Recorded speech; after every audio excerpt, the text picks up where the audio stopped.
The only genuine goal is the one that fulfills your life.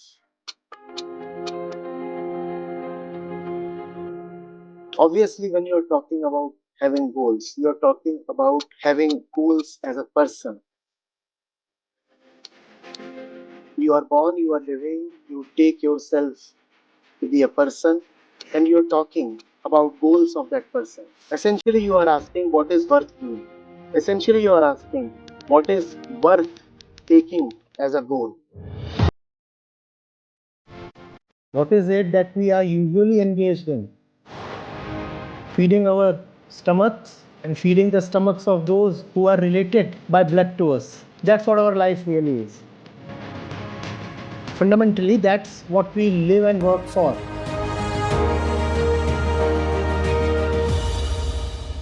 So, what must be the goal of life then? The goal of life is liberation.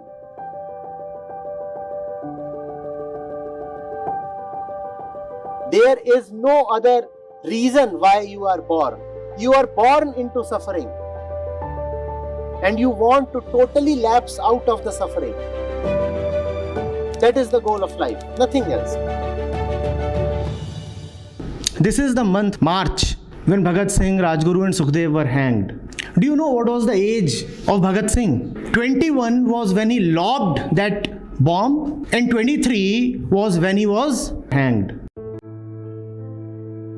The goal of life is to not end as that which began the journey.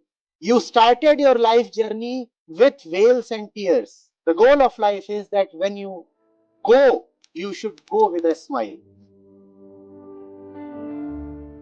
When you die, you must have known that the purpose of life is fulfilled. You are no more carrying the same tendencies, the same sufferings, the same attachments, the same illusions that you were born with. You need to look sharply, be very attentive, not have prejudices in mind, forget for a while that you are meant to behave in such and such way, and just look at the facts, and then it will be all very, very clear. Then you decide what your goals must be. Then you decide what your work must be. A work is worth doing if it liberates you. If it doesn't liberate you, it is going against the overall purpose of life, and you will have only more suffering as a punishment. That's how you should look at your work. Is it liberating you? Is it challenging you? Is it breaking you down? If not, then that work is not worth doing. Work that doesn't challenge you, change you and destroy you is not work at all. What do you mean by selfless work? Work that dissolves the self. That is the meaning of selfless work. Otherwise, there is nothing called selfless work. You have talked of the freedom fighters. The greatest of freedom fighters, the real freedom fighters, had an all-encompassing vision. Their vision definitely included the freedom of the political country, but went far beyond that. I think it was Bhagat Singh, when his mother asked him, "Why don't you get married?" He replied, "I am already married and her name is freedom." Now, it behoves a Bhagat Singh to not to get married to a woman because he has committed himself to freedom. They wanted freedom for man himself. It was not merely freedom for a political unit. Of course, freedom for the political unit is important. But one doesn't stop at that. Man must be liberated. Man must be liberated. And for man to be liberated, all that which challenges and subjugates man must be fought. And therefore they fought. Go and ask a Bhagat Singh what he doesn't like. He will say, "I do not like chained individuals."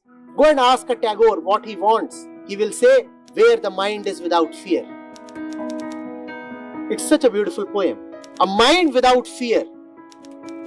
That's what the greatest freedom fighters fought for.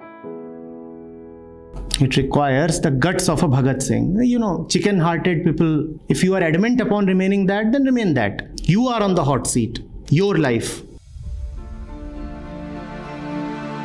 Choose your work with care. Selfless work means work that leads to dissolution of the self. Because dissolution of the self is the only genuine purpose of life. Figure out in your case what really challenges you. Figure out what is it that you need to do to fight and overcome the subjugating falseness. And that's how one should pick up profession, work and goals. It cannot be the same for everyone. Work will differ, but whatever work you choose must lead to liberation.